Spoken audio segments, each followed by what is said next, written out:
your proud Canadian host. The Canadian Innovator podcast is about providing industry insights, entrepreneurial tales of lessons learned, and provide some different tips and tactics that we can all apply so that we, including myself, can utilize that in our own toolbox. Last Thursday, November 23rd, 2017, was our 1-month podcast launch anniversary. We celebrated with many guests, both past guests and future guests. They got to meet each other. Some made some new business connections. Some had some crazy ideas that they've decided to potentially venture into. And along with some of our listeners that gave some great feedback and asked questions. We had over 85 people in attendance. I even did a Facebook Live video, which was an absolute first for me.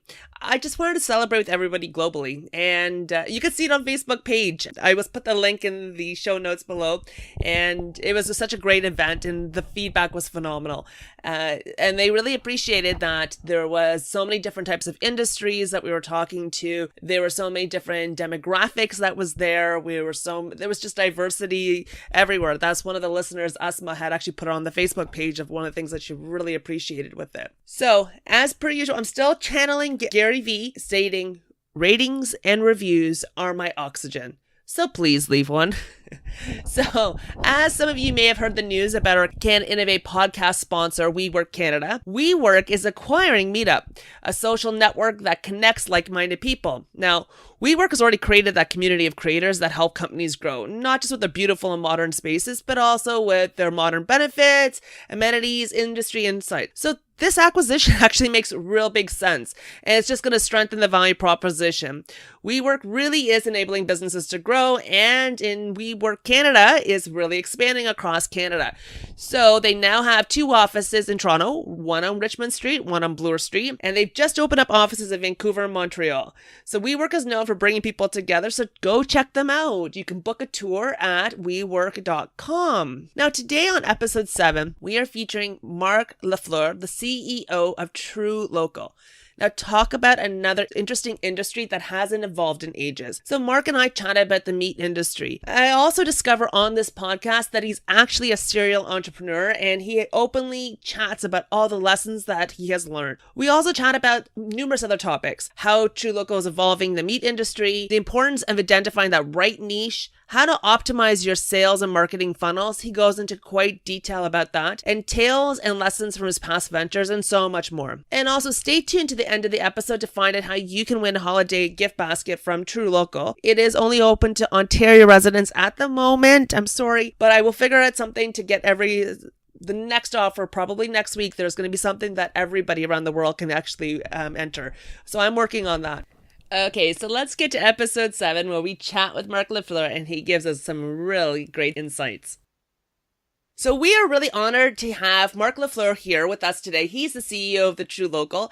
Marc is a University of Waterloo graduate looking to explore how different technologies and innovations can be applied to help businesses throughout the different industries. Marc, welcome. Hey, Stabner. Really happy to be here. Thanks for having me. Well, first of all, I'm a huge fan of TruLocal and been a fan for quite some time. So I'm happy to have you here. So for our listeners that don't know what TruLocal is, could you tell us a little bit about it? Absolutely. And I guess you're a little bit more than a fan, right? Because you're a bit of a customer too. Yeah, that's true. So what we do, we're essentially an online marketplace where people can go to find clean, locally sourced meat. So we kind of came up with this just because, nowadays everybody does want to eat healthier. They want to support local, but it's typically a headache to go around and drive out to the butcher, drive out to the farmer's market. So we figured we could use a little bit of technology, bring people online, and make an easy and convenient way for people to shop for this type of product. So this is great. So how did you guys come up with this idea? Yeah, it's actually a bit of a crazy story. So it was a little easier than you might think. So we actually spent, me and my co-founder, we spent 4 years in the meat business. It's not like this was like super new to us. We spent 4 years working for a company that did bulk packages. So we learned a lot, and we just kind of started identifying different problems in the market. And for us, we just realized, like I said before, that the biggest thing is that this stuff is very difficult to come by. If you are really conscious about what you're trying to put into your body, especially when it comes to meat, you are typically the type of person who's going to drive out to the farm, take that extra time, either go to the butcher. So spending time in the meat business kind of gave us that insight to be like, hey, look, there's a hole here that I think that we have the skill set to fill. I absolutely love this. But, this is what I would... A lot of my friends, when they ask me, why do I go to TruLocal? They're like, there's stuff at the grocery store and the supermarket. Why not just go there? You must get that question quite a bit. All the time, especially with meat. People always kind of give us like, is there really a difference? Like, is it really worth the extra money? And I can clearly say this, you as a customer could probably back this up, but the difference is night and day. We always find it kind of funny how people always will splurge for, the extra, markup in gourmet coffee, or they'll get that extra data package for their phone. Yet when it comes to spending, 10 to 15% more on meat, people are always like, oh my God, I don't know if it's worth it, right? So with us, anybody who's ever tried butcher quality meat or farm quality meat, they can tell the difference instantly from what is typically available at the grocery store. Yeah, no, I can tell the difference myself. And the other thing I love is the different variety that you bring. For example, the bone broth that you've got going on. Yes, so that was one of the biggest things. Like I said before, our approach to TruLocal has always been about, being innovative, trying to use technology. So we try to have a really good pulse on what people are looking for. So innovation isn't just about always incorporating new technologies, but it's about, how you're listening to your customers. So for us, one of the biggest trends right now is bone broth. So we figured, we have access to bones. Why don't we go ahead and offer a product that people might be liking? So we're kind of like your one-stop shop, in addition to the fact that it is all locally sourced except for our fish, obviously coming out of Alaska and Iceland. It's your one-stop shop. We do everything from beef, chicken, pork. We have lamb, we have buffalo, we had elk, we've got the wild-caught fish, and now we have bones. So I like how you keep saying it's locally sourced. So what should we be looking out for as consumers when we're buying meats? Yeah, it's kind of like everything, right? I always say this: there's nothing really out there that's healthy for you, just healthier. So for people when they're looking for the meats, it's just kind of what is their biggest focus. A lot of people think that, hey, because I'm buying locally, it also means that it's either organic or it has no added hormones, or because they're buying, meat that's antibiotic free, they also assume that it has good quality. But it's actually three separate things. So with meat, you're looking at the quality of it overall. Like, is it just good quality meat? Did it come from a good quality animal?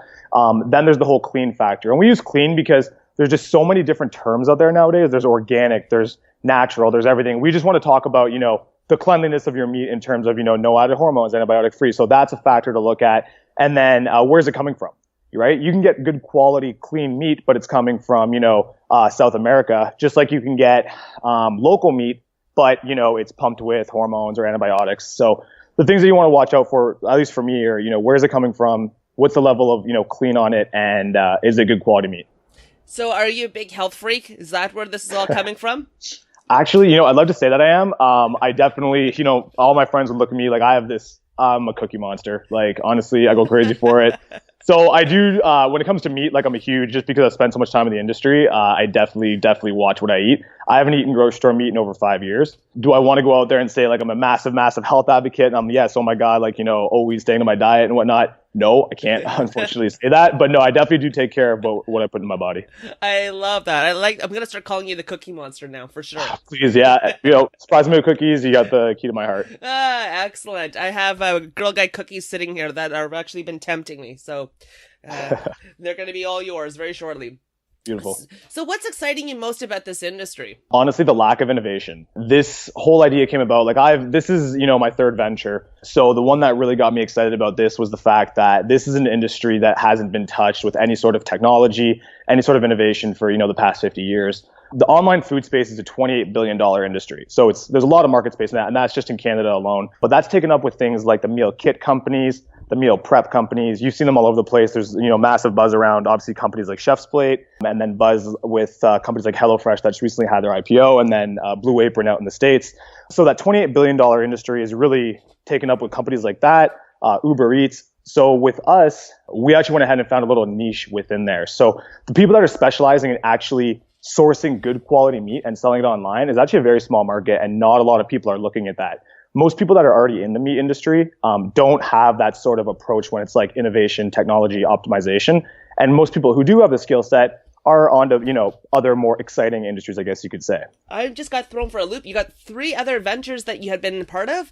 My goodness, you must have learned a lot in that time. So can you share with us some lessons learned in your previous ventures or this one? Yeah, absolutely. We've been doing TruLocal for, just over a year and a half now, but like my journey started about 7 years ago. It was funny. I went to university. So I was at the University of Waterloo, like you said, and I went there to play football for a bit.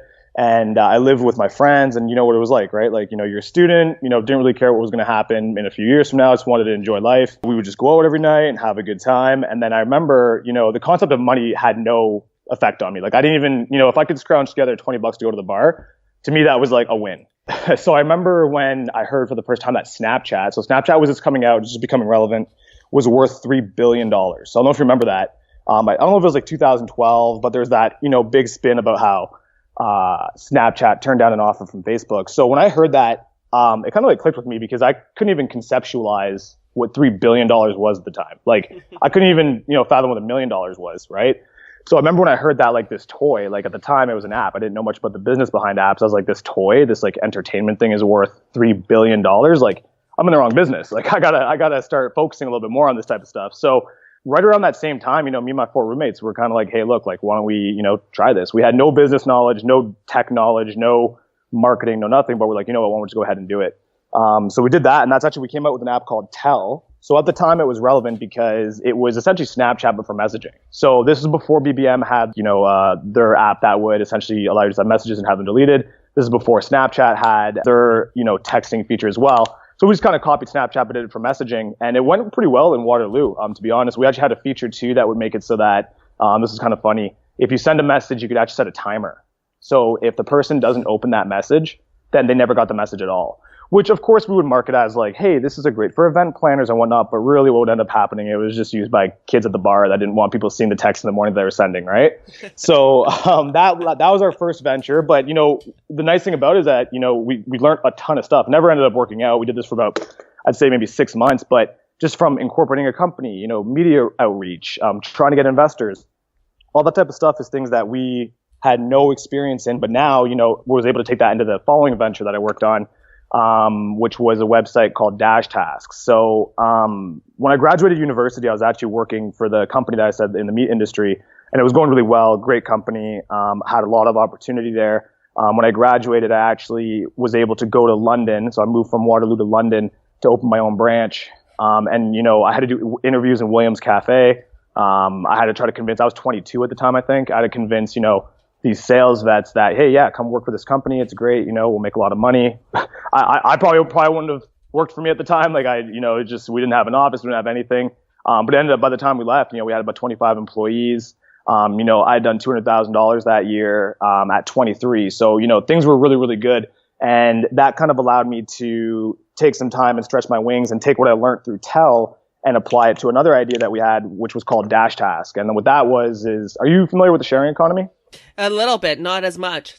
A little bit, yeah. So essentially, this was, I guess, 3-4 years ago now. But the sharing economy is essentially, a community's ability to share resources amongst one another. So you look at it on a big scale. You're looking at stuff like Airbnb. You look at stuff like Uber. This is the sharing economy, right? You have a vehicle. I need a ride. Why don't we, go ahead and make that work? Things like TaskRabbit in the States were super popular sharing economy platforms. So what we thought was like, wouldn't it be cool if there was a website where you could go online and be like, hey, I need someone to come clean my house, or I need someone to walk my dog. So essentially you could go online and be like, hey, I need someone to help me move my fridge. I'll pay you $20. And then anybody else in the area could go online and have notifications be like, hey, there's a task available in your area. Do you want to go do it? So it was a proven business model, but what we wanted to do was put it into a niche market. So we were going to actually roll it out in university. And I took all the mistakes that I learned through Tell and brought them into Dash Task and learned from it and try to do a different approach. So I actually found a partner, a technical founder on this. And at the time I was working full time too. So this was kind of like a night and weekend sort of project. And that's when things kind of changed a lot for me, actually, because that was the time when I realized that I was like, you know what, I really want to expand my network. I just, like I said, I just never had any of those mentors. I never had any of that type of stuff. So that year was really where I wanted to expand it. And I had a buddy who invited me to this networking event where I met the guy who ran the event. And he said probably one of the most profound things ever to me. He said that, and the reason he brought this up is because we talked about how, hey, look, I'm doing this part-time. He was thinking about investing. He's like, $200,000 is the scariest number you'll ever make. And I remember thinking about that and saying, why? He's like, because at that age, making $200,000, he's like, you're never going to leave. He's like, it's the scariest number you can ever make, because what's going to happen is, people get scared leaving a $60,000 a year job to go start their own business. Who's going to leave $200,000 at that age, right? So that kind of really resonated with me at the time. And when I got back from that networking event, I started realizing that, I think one of the big reasons Tell didn't work out, and one of the reasons Dash Task, and trust me, there's more reasons than just this, but I just think that it was because I never committed to it full time. So a big thing for me was, okay, look, if I'm going to do this, I really love the entrepreneur lifestyle. I really like building and creating and putting teams together. I think it's something I got to do full time. So that's kind of where, TruLocal was born, in the sense that I'm like, look, if I'm willing to quit my job for this, it's got to be something that I feel safe in. So because I had a bit of a stint in the tech side of it, branding and marketing are kind of things I like to focus on. But I also have this super random but unique skill set in meat, when we combine this together. So January, actually it was late December. I remember it was late December over the holidays, decided that, hey, you know what, like, I'm going to do this. I'm going to, quit this cold turkey. And then I think it was the first day back after the holidays, we went in and quit, and TruLocal was born. No, it's amazing. So you're really not just an entrepreneur, you're really a serial entrepreneur because of your great marketing and branding background, and along with that technology. I can see how this really comes to play together. Yeah, honestly, it's been an amazing year and a half. Like, the growth that we've seen has been tremendous. Obviously, one of the biggest things that we see is creating advocates out of our customers, right? So it's always going above and beyond. Nobody really takes that food experience and tries to go above and beyond in it, right? Typically, it's just order online and never hear from them again. But with us, we do try to take that extra step.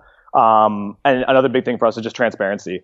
I think right now there's a lot of gray area and a lot of misconception and, I guess, whatever you want to call it, fake news about the meat industry. So what we're trying to do is just connect people directly to the source. Like, for us, we're working on a program that will allow for a lot more transparency on where the products are coming from. And we do want to be educators in the space. So that's been a journey for us as well. I think a lot of customers really appreciate that as compared to, other options out there. Oh, I love that. Educators in the space and transparency. We always want to know where everything is really coming from and if it really is organic. And the terminology of, fat-free versus, light. And anyone can put different tags and everything else. And is it really what it means? Exactly. And that's actually, it's funny, we were just talking about this not too long ago and trying to figure out what the trends are going to be for 2018, right? Because if you're trying to focus on what's going on right now, you're already 2 steps behind. So when we came out in this last year, we realized that we didn't want to bother going down the organic route, and we didn't want to bother going down the natural route just because of the controversy going on in those spaces. So we figured, you know what, why don't we just list the claims that we have and give full descriptions on each product and let people make the decision for themselves. So our biggest thing is that we have full descriptions for every one of our products, so that way there's no confusion on it. Once again, just to give that transparency. And if you go on our website and you see the products that you want to order and they resonate with you, then by all means, we've connected you with that supplier and you're able to shop with us. If not, you can check out some of the other products as well. We always tell people that, look, if you've got a good relationship with a farmer, we always say that's the best way to go. Always, always, always. We're here to try to support the local farmers and suppliers in Ontario. So if you've got one that you can go to directly, by all means. But, what we try to do is there's amazing, let's say, beef coming just north of Kitchener. People in Ottawa can't experience that, right? Or people in Thunder Bay or people in Sudbury, right? Our pork supplier and farmer coming out of Jarvis, Ontario, they have a brick and mortar location. So with them, they're only able to service what's in that area. So we've actually opened up the entire province to them. So that's kind of, the cool thing that you start seeing as we've been growing our customer base and growing our supplier list, is that there is a big network being created. So is TruLocal only available for residents in Ontario, or is it anywhere across Canada? For now. So we'll leave it at that as for now. For now, it's only available in Ontario, but we've got some pretty big plans coming up in the new year. So. All right. Well, stay tuned, and I'll definitely touch base with you and get you back on the podcast in a couple of months to find out what. So when you were starting up this TruLocal or and the other adventures, I mean, being that you've got so much experience, was there any tools or resources that you can recommend to other innovators out there, or are there things that you kind of wish that you had that would make your life and journey more easier as an entrepreneur? Yeah, honestly, I get this a lot now because if you knew me back in high school, and I feel like a lot of business people kind of have this, I definitely didn't see myself doing this type of thing, and I'm sure my high school teachers would laugh if they ever told you that I was in business. But for me, I really did have to learn everything myself. I kind of just went along and did it. Like I said, from day one, kind of having this, this epiphany of look, this is what I want to do. I want to get into business. Everything has been, just make the mistake for yourself and then learn from it next time. So it took about 7 years of just trying and doing and executing to get to where we are today. And we still make mistakes, right? Every single day, I always say this in business, every single day you're getting kicked in the nuts. I think any business or entrepreneur can attest to that. In terms of resources, I actually never have had a mentor. That's a huge thing for me, was always, I have a lot of super influential and super successful people in my life that luckily I've been able to pick their brains, but nobody I've kind of really latched to because I've just always had that age gap.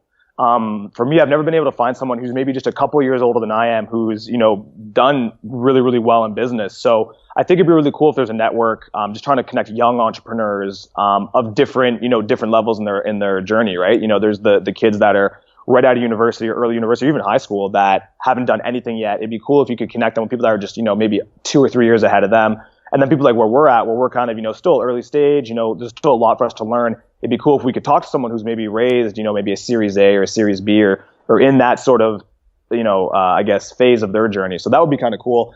In terms of resources, we actually did get plugged into Communitech out of Kitchener, which we need to take more advantage of because the resources they provide there are absolutely amazing. So yeah, that's been kind of where we're at in terms of the resources. No, that's great. I'm going to add the Communitech to the show notes so that people can also take a look at that website to see all the different types of tools that they have. They are a huge advocate, and they have tons of amazing tools that people can utilize pretty easily. Yeah, we've also really dove into the grants now. So once again, this is something I wish I had known back in the day with earlier ventures, but people always talk about how confusing and how much of a process applying for grants is. And my argument to that would be like, well, if you're going to apply for free money, at least, put the work in, right? It's not, if it was super, super, super easy to get and you just, clicked submit now, probably be a little harder to get the money. But if you actually take the time and the due diligence to go through the process, it makes a huge difference. So what we did is, once again, I tried to do it myself. It failed miserably. My attention span is very short. I'm very much like go, now. So what we've actually done now is we've invested in having someone come on board who specializes in grants. And I'd suggest that if anybody has the means to do that, they should do the same because the reward is through the roof. So that's something that we're really looking to explore in the next couple months. A very good point. I've heard this a couple of times that grants are very, very confusing itself of how to find them, how to apply for them, and navigate through that world.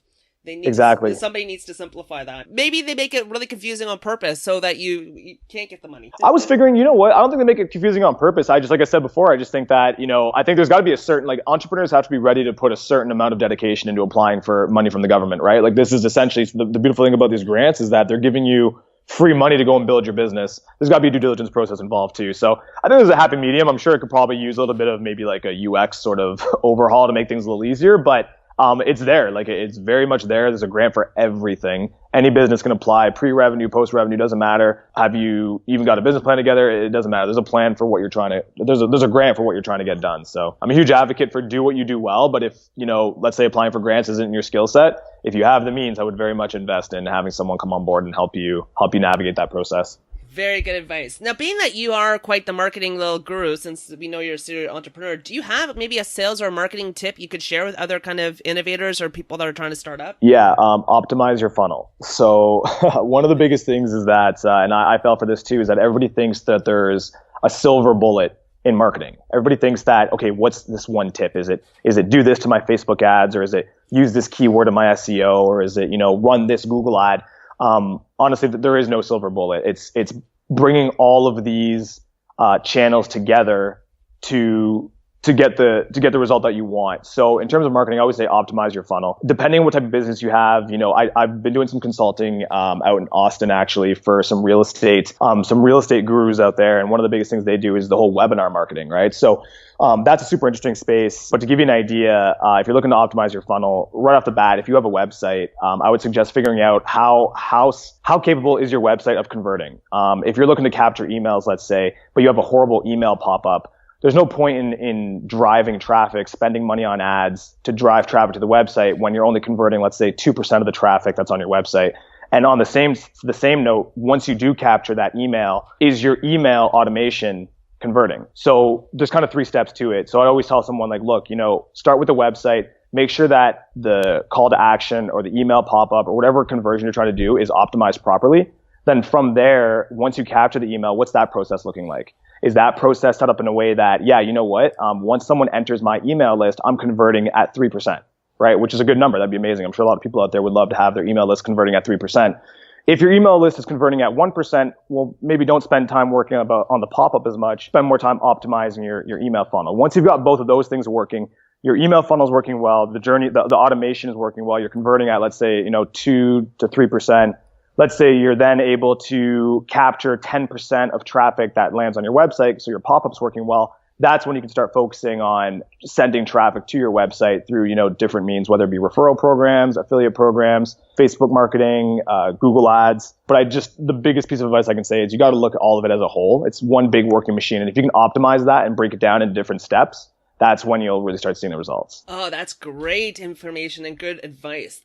Now, for anyone that's actually kind of trying to become an innovator or in any part of the startup, do you have any kind of quick advice for them that, since you've done it so many times of different things? I mean, I love your quote about every day you get kicked in the nuts. That I loved. Yeah. Honestly, I have a lot of friends who talk about this a lot, and I think the only reason I've been able to do what I've done, and like we're still so far from reaching my goals. A big thing is that a lot of people get stuck on the idea.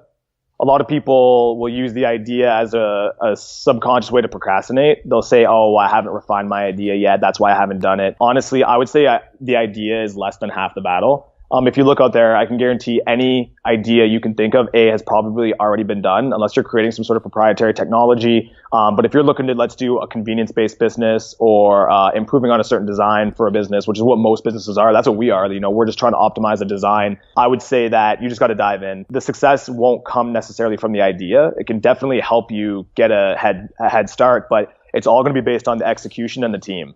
So if you're, out there right now thinking about jumping into business and you've got that sort of, commitment to, when you put your head to something, you're going to get it done, just take that leap of faith. Your idea is probably going to change 18 times within the first month of you talking to some of your customers or trying to build out some of your tech, that the idea shouldn't hold you back from going ahead and diving right in. I love that. Just dive in. Yeah. So a big thing. Yeah. And, a lot of people too, same thing, kind of on the same token, you look at it and a lot of people will dive in half. They'll do 50%. So I'm going to keep working my job part-time and I'm going to work on this. Now, don't get me wrong. Like I fully understand that most scenarios out there, you obviously got to pay the bills as well, but at least mentally commit 100% that your game plan, your exit, your goal is to start working on your own business. If you're keeping your part-time job or your full-time job even as a fail-safe, you've essentially already failed, because you're going to run into so many issues and so many problems and so many challenges in your business that if you have a safety net or something to fall back on, it's so tempting to just give up and do that. So, Marc, I find you such a fascinating person. I would love our listeners to get to know you a little bit more. I mean, do you have any key business philosophies or favorite quotes that you kind of abide by? Yeah. Honestly, the nice thing about business is you only got to be right once. Honestly, I think that's always a really easy, really simple one. I'm the kind of guy that's, and this is definitely there's faults behind this, but I just kind of do everything. Like I literally, if I have an idea, immediately I'm going to try to do it. I just kind of jump on it. Like that's, I'm sure there's like a personality type for that. But for me, it's like, all right, cool idea. Let's go try it. I've definitely made a ton of mistakes doing that. I think in looking at it, you got to be right once, right? Like for me, I know that TruLocal it's an amazing thing. It's my first real baby. We've put together an amazing team to get this done. And I think that this is gonna be the beginning in like a long chapter of my life. With this, it was just kind of like, let's just do it. I just kind of dove in. So I only have to be right in business once. Until then, it gets a little bit easier. On top of that too, there's always another great quote where nothing happens in a startup unless you make it happen. And that is hands down probably the most accurate quote you'll ever hear. And I'm sure a lot of other business people out there can attest to that. Too many times people think that in a startup, if you let things sit by, or at least in giant corporations, you can kind of get away with not doing your job. You can kind of get away with, hanging out on Facebook or not responding to this email. But in a startup, if you or the co-founders or the small team that you have aren't actively pushing forward every single day, nothing's going to happen. You've really got that experimental mindset, right? So basically you're testing it to see if it works, and if you're testing it out and seeing if it works, and then that's what you're saying. You just need to get it right one time. With all these different hats that you wear and being that you do everything, is there a popular productivity tool that you kind of utilize? Yeah. So for me, I went through this phase of my life where I think I was younger at the time, and I always wanted to try every new app out there. So every new productivity app, every new, update, every this, every that, to see what worked better. And I wanted to have, 8 different apps for every aspect of my life. As I've been getting busier and busier and busier, I realized that's actually like a horrible idea. Trying to, open one app for your notes and then another app for your, your thoughts, and have another app for your emails, another app for your scheduling is crazy. So for me, simplicity is key. So I have to write everything down. If I don't write it down, I will forget it. Like it could be within 5 minutes of having a conversation with someone. So I'm the kind of guy that'll literally have an idea, be talking to someone. Oh, give me 1 second, pull up my phone, write it down. So honestly, I use reminders plus notes like on my phone, and it's like a lifesaver.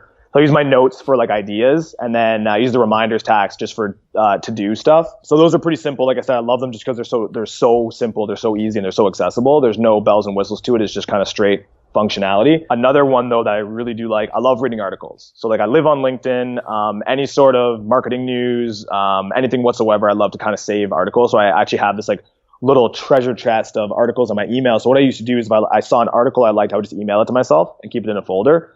But I got put onto this app called Pocket, which is awesome. I don't know if you've ever heard of it, but essentially it just allows you to it's like your article library. So you can sort them, you can file them, you can save them, and open them up anytime. You can share it with Chrome. So I really, really like that app quite a bit. And then obviously Slack. Slack's amazing. We just started using Slack not too long ago. We've just grown our team a little bit, and Slack has been a huge productivity saver. So, and Slack is Canadian too. They've got to represent, right? Yeah, no, and it's actually a couple of other podcasts. People have also mentioned Slack. My friend Dragmere, he's a big advocate, so he wants everyone to be on Slack. So, are you reading anything interesting, or do you recommend any books or podcasts that you're currently connecting to? Yeah, so definitely a book that I think every single entrepreneur should listen to is Delivering Happiness by Tony Hsieh. Have you heard of that one? No. So Delivering Happiness, do you know Zappos? Yeah.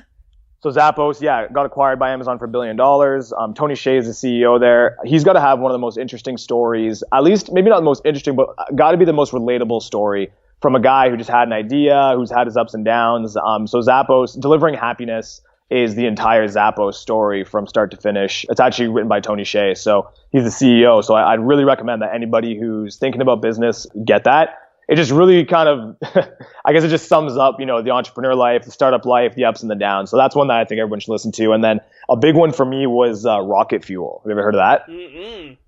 So Rocket Fuel. So when I was dealing with the first two startups that we were with, I'm very much like, I want to come up with the ideas. I love coming up with ideas, testing these ideas and putting them down. And at the time, it was okay for me to also have to go and execute those ideas, every aspect of them. But I realized that after reading this book, it talks about how every single business has a 1 and a 2. Not to be mistaken for a higher ranking. It was just there's always two players, one being the visionary and the other being the integrator. And they talk about how every major company out there has a Ford, Apple, Samsung. All these companies have a 1 and a 2. And how when a visionary with that person's skill sets and an integrator with that person's skill sets come together, it's kind of like rocket fuel. So anybody out there, once again, who's thinking about getting into business, I would really, really recommend checking out the book Rocket Fuel, because it'll help you identify which one you fall into and help you identify the benefits of trying to find that partner in business. So. No, that's great. I'm going to put that in the show notes for sure. And I'm going to probably check from the Toronto Library. I'm a huge library person, so I'm always promoting the Toronto Library. Old school. I love it. Yeah. Another podcast I've been listening to. So I always like to kind of stay fresh. The only reason we've been able to have such success in the meat business is because we've taken best practices from outside the meat business and brought it in. So kind of always trying to stay on, what's coming new. But right now, blockchain has got all my attention. I'm in love with it. I think it's the coolest thing ever. Yeah, I could go on about blockchain for a long time, but I've been listening to the Blockchain Innovation podcast. So if anybody's interested in the new up and coming technology with blockchain, that's another really good one too.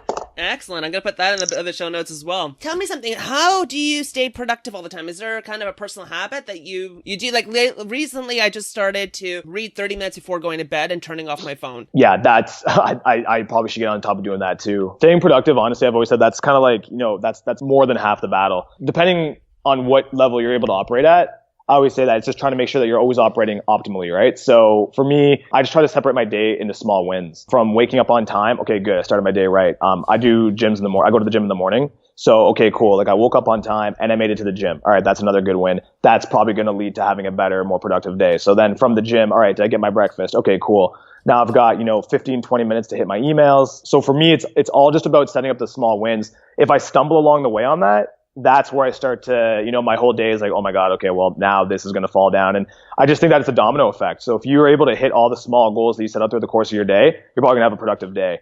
If you start slacking on some of those goals starting from the morning, for me, I don't know about anybody else, but I get really unproductive if I start missing on some of those steps along the way. So I think if you can split your day up into kind of micro wins, and you can hit those all throughout the course of the day, like your whole day will end up being a win.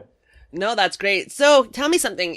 When you do get some free time, which I'm guessing it's very, few in between, is there a favorite Canadian hotspot, hideaway, restaurant, or a delight that you like to indulge in? Yeah, free time is pretty sparing recently, but one of the places that I always got to go to is kind of like I'm in love with this place. Every single time I go there, it gets me really excited. It's nothing super innovative or anything like that, but a real sports bar. Like Real Sports Bar in Toronto, I just think every single time I've ever been there, whether it be for pleasure or for business, it's a great spot. I love sports. I love the Raptors. It's just got a great environment. So we'll go there a lot of the times for meeting with investors, just to go talk.